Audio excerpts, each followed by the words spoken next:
Viloyat hokimi Xayrullo Bozorov Farg'ona tumanidagi Qabullar uyida viloyatimizga amaliy tashrif bilan kelgan Belarus Respublikasining Gomel viloyati rahbari Ivan Krupko boshchiligidagi delegatsiyani qabul qildi. Uchrashuvda Farg'ona va Gomel viloyatlari o'rtasida hududlararo amaliy hamkorlikni izchil rivojlantirish, savdo-iqtisodiy, investitsiyaviy, ijtimoiy, madaniy, gumanitar va turizm sohalarida aloqalarni kengaytirish masalalari muhokama etildi. Muloqotda viloyat hokimi Xayrullo Bozorov keyingi yillarda O'zbekiston va Belarus o'rtasidagi ko'p qirrali munosabatlar davlat rahbarlarining qat'iy siyosiy irodasi tufayli sifat jihatdan yangi bosqichga ko'tarilganligini alohida ta'kidladi. Mazkur ijobiy dinamika hududlararo hamkorlikni yanada chuqurlashtirish uchun mustahkam asos bo'lib xizmat qilayotganligi bildirildi. Muzokaralar davomida savdo-sanoat palatalari o'rtasidagi hamkorlikni faollashtirish, tadbirkorlar kengashini shakllantirish, savdo-iqtisodiy missiyalar, biznes forumlar va ko'rgazmalar, shuningdek xalqaro festivallar tashkil etish masalalariga alohida e'tibor qaratildi. Buvayda tumanida Belarus kompaniyalari ishtirokida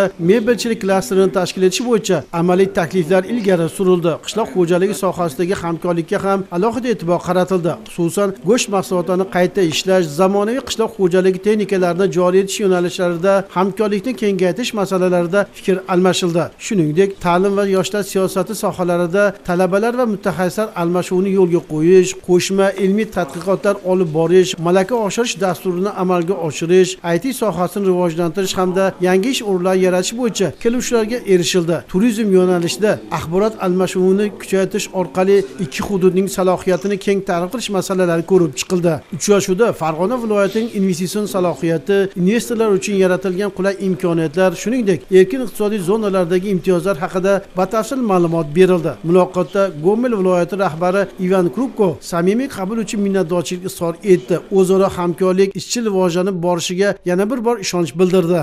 Hududlararo bu kabi uchrashuvlar mamlakatlarimizni umumiy rivojlanishiga xizmat qiladi. Har tomonlama hamkorlikni, ayniqsa biznes aloqalarni mustahkamlaydi. Aytish kerakki, so'nggi 5 yilda hududlarimiz o'rtasidagi tovar ayirboshlash hajmi 3 baravarga oshdi. 2021-yildagi 15 million dollarlik ko'rsatkich 50 million dollarga yetdi. Toshkent shahrida o'tkazilgan biznes forumlar, jumladan bugungisi o'zaro tovar ayirboshlashda juda ko'p yo'nalishlar borligiga ishonch uyg'otmoqda. Forum doirasida 7,5 million dollarlik hujjatlar imzolandi. Amalga oshirayotgan ishlar hajmiga qo'shimcha hisoblanadi. Bugun yangi yo'nalishlarni, ya'ni yog'ochni qayta ishlash sohasida korxonalar tashkil etish, ishlab chiqarishni yo'lga qo'yish va O'zbekiston biznesining Belarus Respublikasi, xususan Gomel viloyati hududiga kirib borishi, mol go'shti, sut ishlab chiqarish, ularni qayta ishlash va O'zbekiston bozoriga yetkazib berish kabi yo'nalishlar kelishib olindi. Shuningdek, hamkorligimiz gumanitar sohada ham kengayadi. Oliy ta'lim muassasalari talabalari ishlab chiqarish amaliyoti doirasida uchrashib, tajriba almashiladi.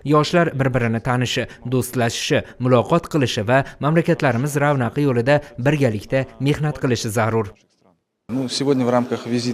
Bugungi uchrashuvda delegatsiya bilan oldinda turgan vazifalar yuzasidan kelishuvlar amalga oshirildi. Shartnomalar imzolandi. O'zaro tovar ayirboshlash va investitsion loyihalarni amalga oshirish uchun aniq va manzilli ishlar olib borish bo'yicha vazifalar belgilandi. Bu albatta ikki viloyat tadbirkorlari uchun katta imkoniyat eshiklarini ochadi. Ishonamanki, kelishuvlar ikki tomonlama foydali bo'ladi.